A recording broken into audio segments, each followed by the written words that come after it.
evaluación de la terapia de oxigenación hiperbárica como estrategia de prevención de la radiotoxicidad cutánea aguda. Llegó. Sí. Básicamente lo que yo hago en la medicina, soy médica, soy especialista en radiooncología, que es una de las 3 ramas fundamentales de la oferta para tratamientos de pacientes oncológicos.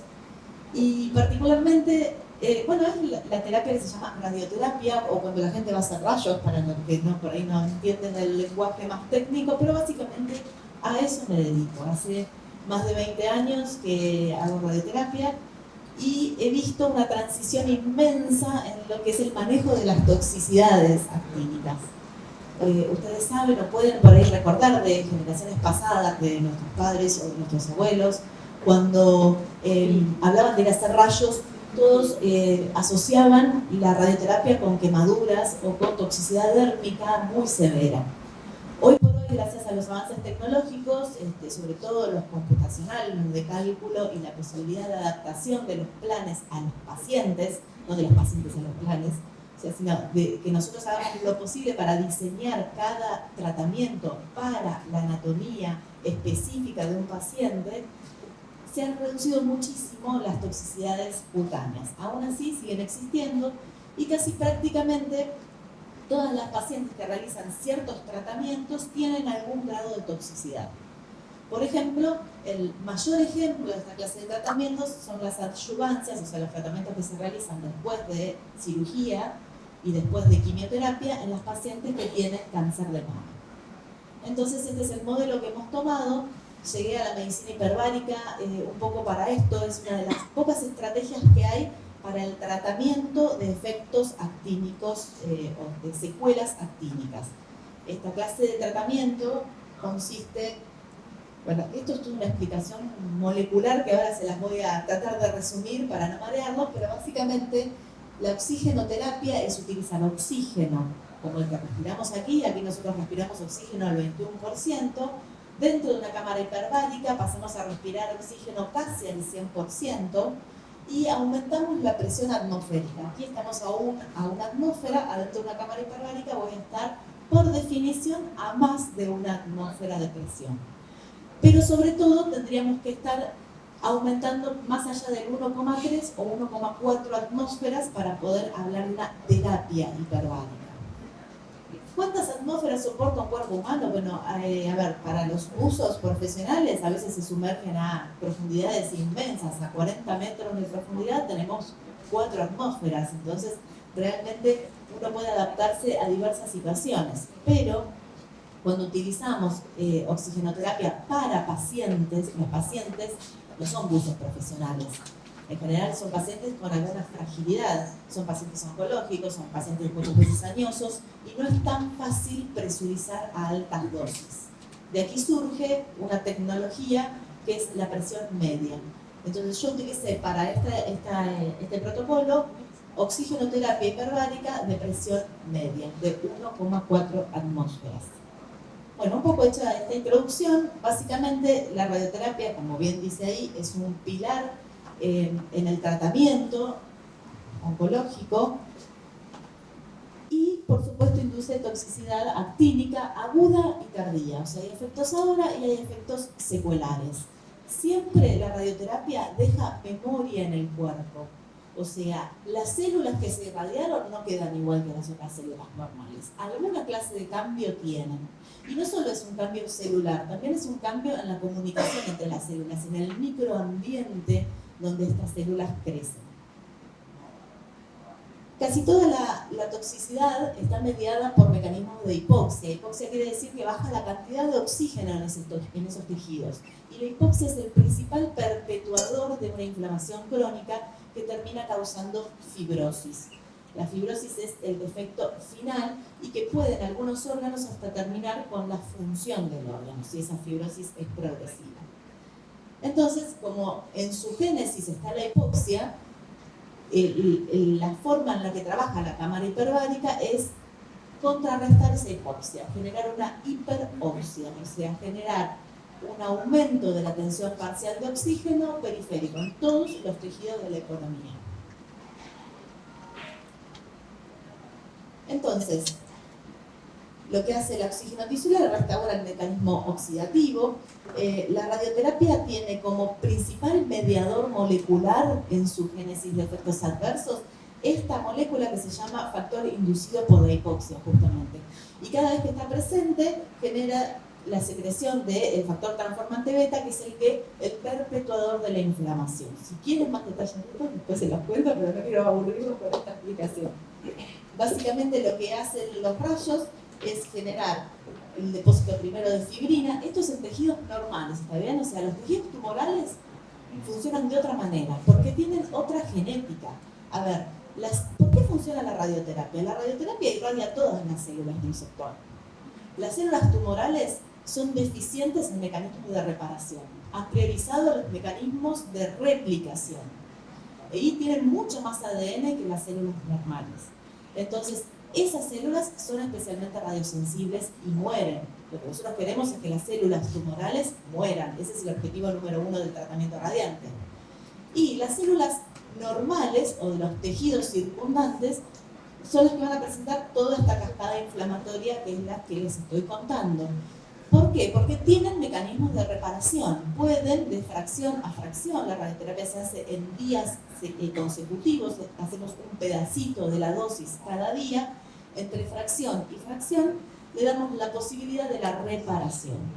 Y la reparación ocurre de este modo, generando inflamación.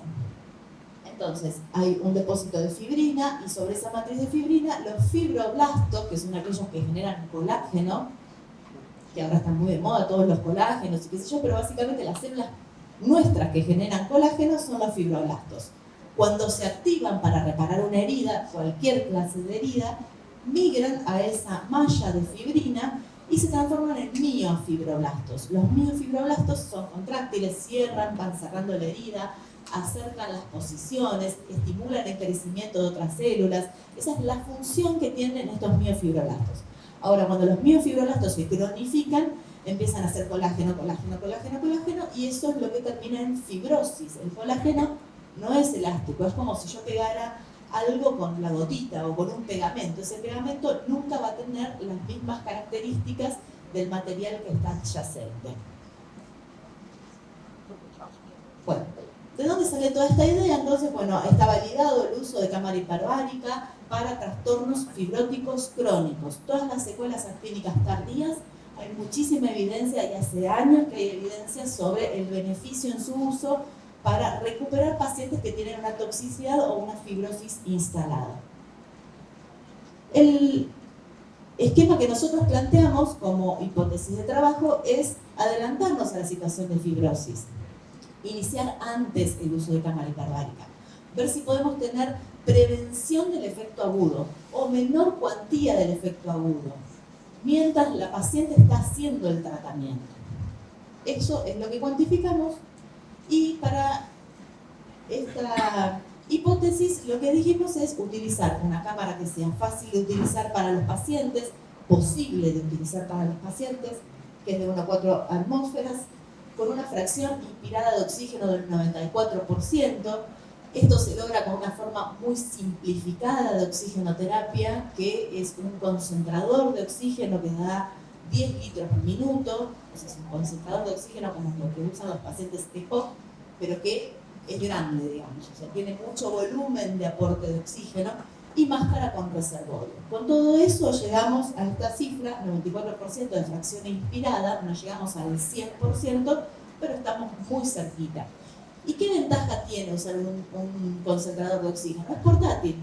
Lo mismo estas cámaras que son de presión media, son portátiles. Yo podría ubicarlas en una terapia intensiva, llevarla a la casa de un paciente o trasladarla a cualquier sistema o servicio de salud, aunque esté distante. No necesito una instalación de ingeniería para colocar una cámara hiperbárica como eran las cámaras de antaño.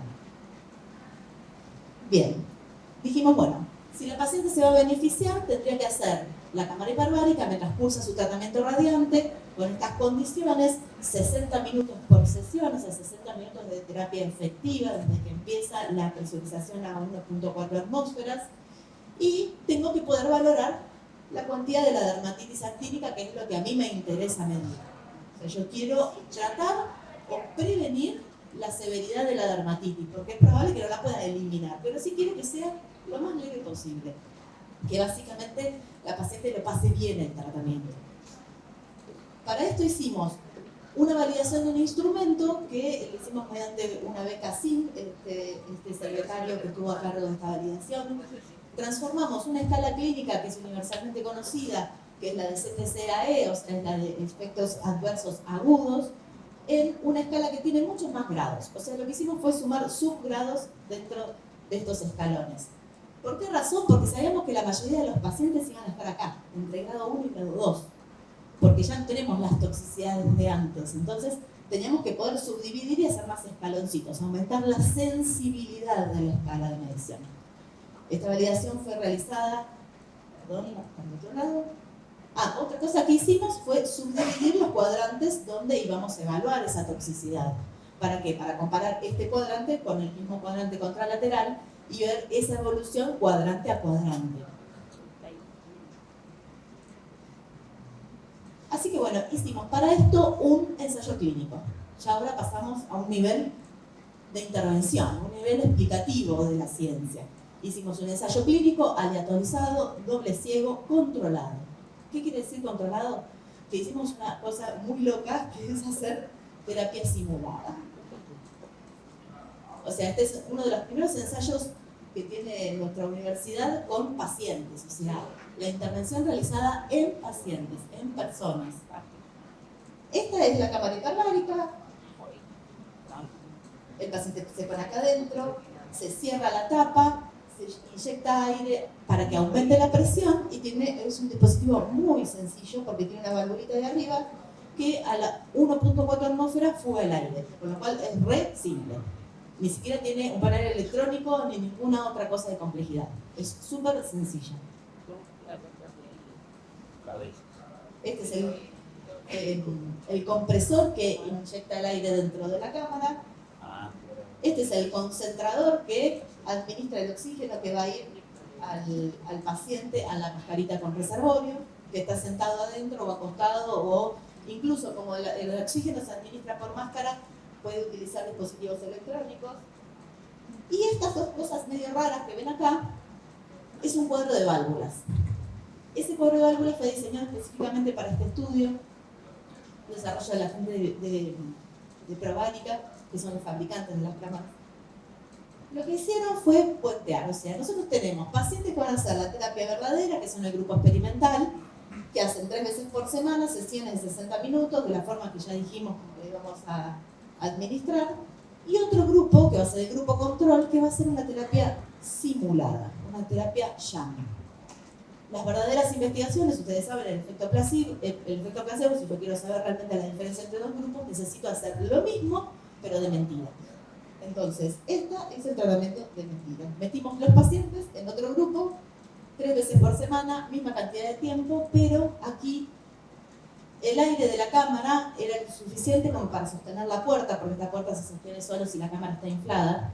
Entonces la presión de trabajo fue 1.1 atmósfera, apenas superior a la normal, y la fracción inspirada de oxígeno fue 21%, o sea, lo que hace el cuadro de válvulas es el aire del ambiente lo manda adentro de la cámara y el aire del concentrador lo manda al ambiente.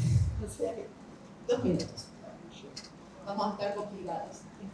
En calidad de vida, este trabajo es final, o sea, está terminado. Esto fue un protocolo de investigación y desarrollo de la facultad de UNER, aprobado por el Ministerio de Ciencia y Tecnología, y además participó el Centro Hiperbárico y el CEP, que aportó a los pacientes.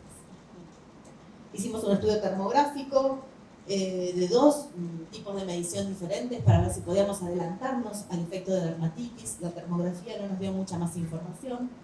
Y respecto de radiodermitis, aquí tenemos, porque tuvimos otro inconveniente también, que a medida que fue cursando este protocolo y enrolando a los pacientes, cambió la técnica de radioterapia en el medio. Entonces tenemos pacientes que tienen 5 semanas de tratamiento y pacientes que tienen 3 semanas de tratamiento, porque se acortaron los tratamientos. Entonces, bueno, tenemos 2 subgrupos. ¿Qué ocurrió con estos subgrupos en el análisis total de subgrupos? Bueno, cuando yo evalúo los pacientes de 5 semanas, que son los que más toxicidad dérmica tienen, no tengo aporte significativo en la intervención con cámara. Cuando evalúo el grupo de 3 semanas, ahí sí se logra diferencia estadísticamente significativa. O sea, el uso de cámara hiperbárica disminuyó el grado de toxicidad cutánea de las pacientes irradiadas. ¿En cuánto? En casi un 75%. O sea, el efecto benéfico de tener apenas un eritema o algo de pigmentación contra todas las otras toxicidades dérmicas posibles. Esta división la otorgó la utilización de este esquema de oxigenoterapia hiperbárica, que es relativamente sencillo de realizar. Bueno, el riesgo relativo que lo tiene todas las medidas de efecto. El trabajo enroló, no sé si lo mencioné en un momento, son 59 pacientes totales, de las cuales 15 se desvincularon. El principal inconveniente de desvinculación es la logística. O sea, hay que ir al centro, hacer la cámara, 1 hora, que me lleva un rato más, ir a hacer la radioterapia. O sea, toda esa logística es lo que hace que por ahí los pacientes se desanimen. Y muchos más que tampoco sabían en qué rama estaban. O sea, ni nosotros ni el paciente sabían qué rama de tratamiento iba a realizar. Así que finalizadas tenemos 44 pacientes, 22 en cada rama.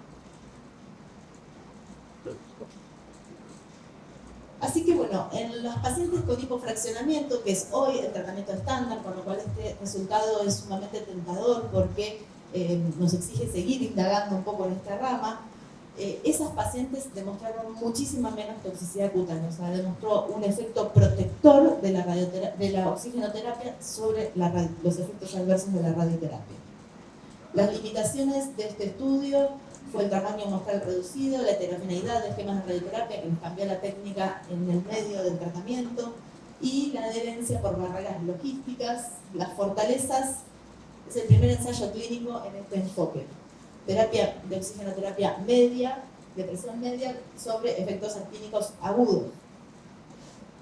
Hay uno muy parecido publicado este mismo año, que es chino, que tiene la mitad de la dosis de oxigenoterapia que nosotros usamos. Ese estudio no dio significativo, pero es muy, muy similar al que hicimos nosotros.